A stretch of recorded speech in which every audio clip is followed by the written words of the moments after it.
Chers amis, bonjour. Nous sommes le mercredi 12 juin 2024. Il est presque 10 heures. Quelques news de l'Arménie, de l'Artsakh et de la diaspora arménienne.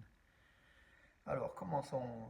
Écoutez, on va commencer par Hélène Assaterian, la mère d'origine arménienne de Glendale, Glendale en Californie, hein, c'est à côté, c'est Los Angeles, qui est née en Arménie, est en Arménie justement. Donc, elle est pour les relations de jumelage, en fait, de proximité entre Glendale et Yerevan et puis d'autres villes d'Arménie. Elle est donc du 11 juin au 20 juin. Elle va participer à un certain nombre de conférences, dont États-Unis-Arménie, la démocratie locale organisée par le département d'État américain et les organes exécutifs des maires et des villes américaines.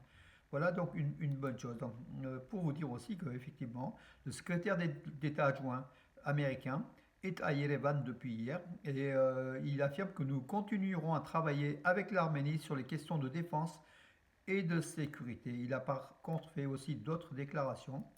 Alors, parmi les autres déclarations, c'est important. Donc, bien sûr, l'union douanière, en fait, donc il y a eu des accords douaniers entre l'Arménie et les États-Unis pour le développement du flux commercial entre les deux pays et des facilités pour l'Arménie justement d'exporter les produits, hein, donc vers les États-Unis. C'est une bonne chose pour l'économie arménienne. Arad Mizoyan, le chef de la diplomatie au cours d'une rencontre, hein, entre les deux délégations, entre délégations arméniennes et américaines, en présence du secrétaire d'État adjoint américain, bien sûr.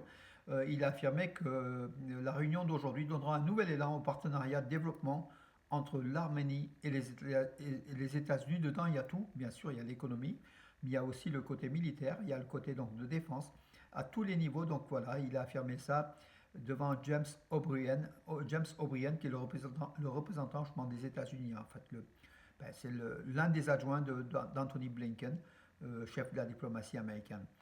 Voilà, donc il a fait toute l'historique donc des relations entre les États-Unis et l'Arménie, et a bien sûr Arat Mizoyan a appelé à un rapprochement encore plus important et puis une coordination et une coopération beaucoup plus importante. Il a présenté aussi le plan de Carrefour de la paix présenté par le gouvernement arménien pour justement les transports passant par l'Arménie ou sortant de l'Arménie. Voilà. Très très belle réunion. Donc bien sûr, cela veut dire qu'en Yerevan se rapproche encore plus de Washington au détriment de Moscou. Yerevan, Nicole Pachinian a reçu hier l'ex-premier ministre français Jean-Pierre Raffarin, que vous connaissez bien évidemment. Et les deux hommes ont discuté de la sécurité de l'Arménie et du projet de Carrefour de la paix une nouvelle fois. Voilà. Jean-Pierre Raffarin était en Arménie dans le cadre de rencontres, hein, donc, autour de la paix.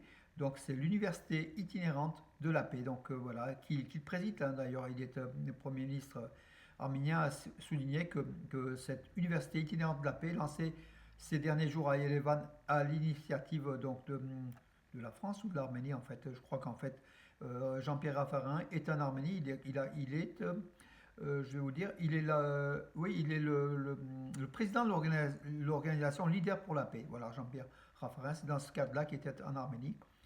Ils ont discuté bien sûr des accords entre la France et l'Arménie, un certain nombre de choses. Il a aussi apporté les salutations du Premier ministre français Gabriel Attal à son homologue arménien, transmettre ses chaleureuses salutations. Le problème, c'est qu'Attal il risque de ne plus être ici d'ici un mois, bon, sans présumer, a priori, hein, voilà. En tout cas, entre Paris et Erevan et la présence de Raffarin en Arménie prouve qu'il y a des liens forts, solides, qui nous remplissent de joie, voilà, qui nous remplissent de joie, bien évidemment. Trois tronçons de la route entre Yerevan, Armavir et la frontière arméno-turque font l'objet d'importants travaux, donc sur plus de 5 km en fait, hein, des tronçons sont aménagés, sont asphaltés avec tous les aménagements possibles jusqu'à la frontière arméno-turque. Par contre, du côté de la Turquie, rien ne bouge. C'était le constat amer du gouvernement arménien, rien ne bouge. Donc voilà, la Turquie n'est pas pressée d'ouvrir sa frontière avec l'Arménie et sa frontière routière, hein, voilà, avec l'Arménie. Au mois de mai 2024, donc le mois dernier, depuis 1937, figurez-vous, depuis 1937, pratiquement 90 ans, le mois de mai 2024 a été le plus humide en Arménie, voilà, avec des normes qui ont dépassé de 2 à 3 fois les moyennes sur certaines régions, et ça continue. Le mois de juin risque d'être aussi pluvieux, donc peut-être des records aussi, voilà, des records. C'est bien l'eau, mais quand il y a trop d'eau, c'est pas bon d'un coup. Donc du coup, l'Arménie, avec les inondations qui ont fait des dégâts catastrophiques dans les régions nord du Tabouche et du Lori, l'Arménie paye un prix fort à ces inondations avec des dizaines de villages et de villes inondés. Et puis les dégâts ne sont pas encore, comment dirais-je, évalués. Ils vont l'être au fur et à mesure que l'eau baisse, en fait, que le niveau revienne, le niveau normal revienne. Et là, on verra peut-être que, comment dirais-je, que c'est assez grave. Voilà. D'ailleurs, l'ONU a délégué donc une mission pour évaluer donc les dégâts, enfin, l'évaluation économique des dégâts.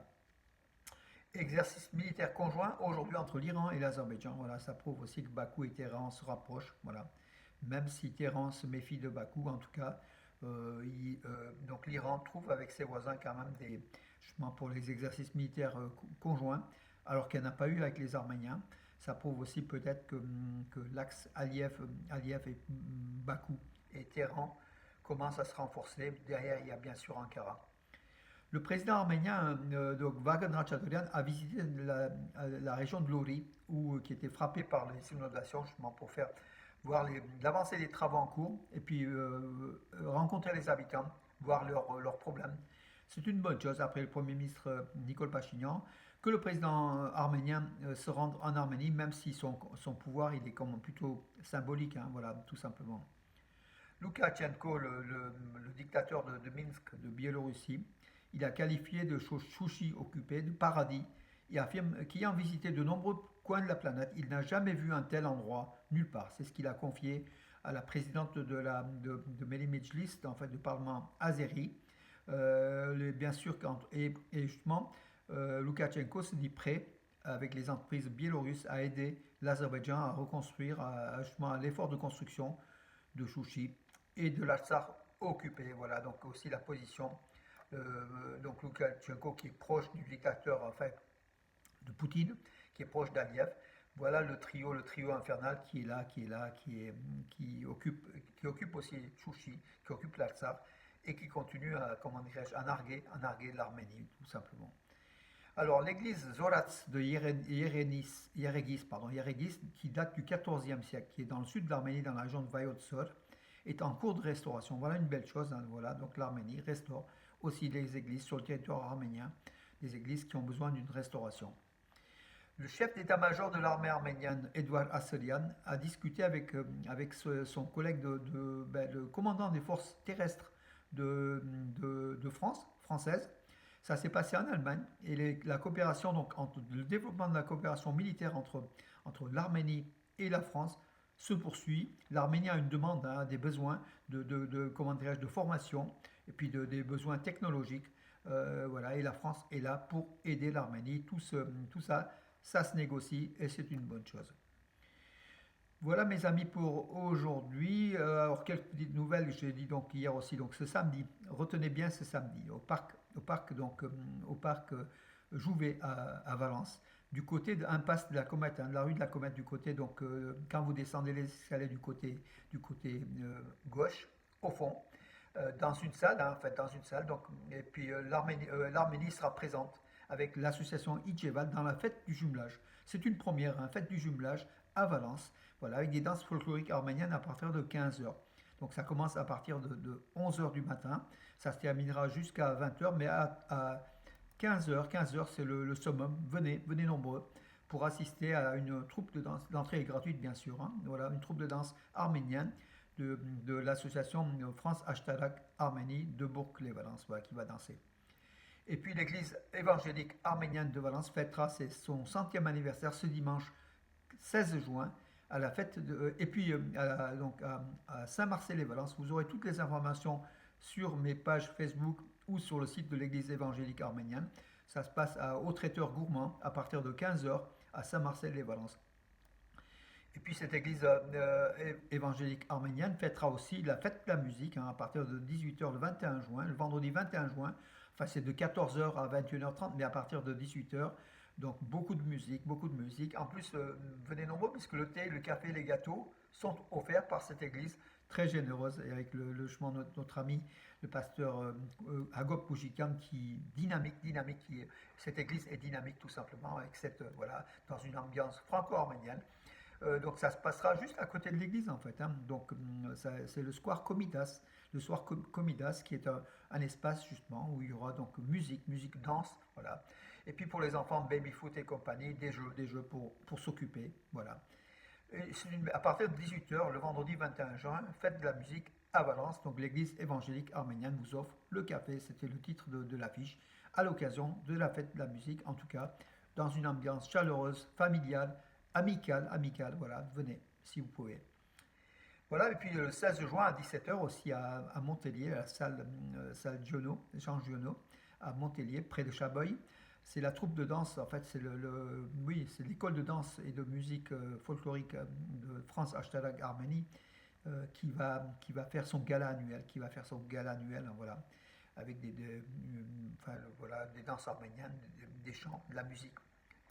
Venez nombreux aussi, voilà. Donc c'est à partir de 17h ce dimanche 16 juin. Voilà, beaucoup d'événements en fait, hein, au mois de juin, avant le repos du mois de mi-juillet. Voilà mes amis pour aujourd'hui. Je vous donne rendez-vous à demain et très bonne journée.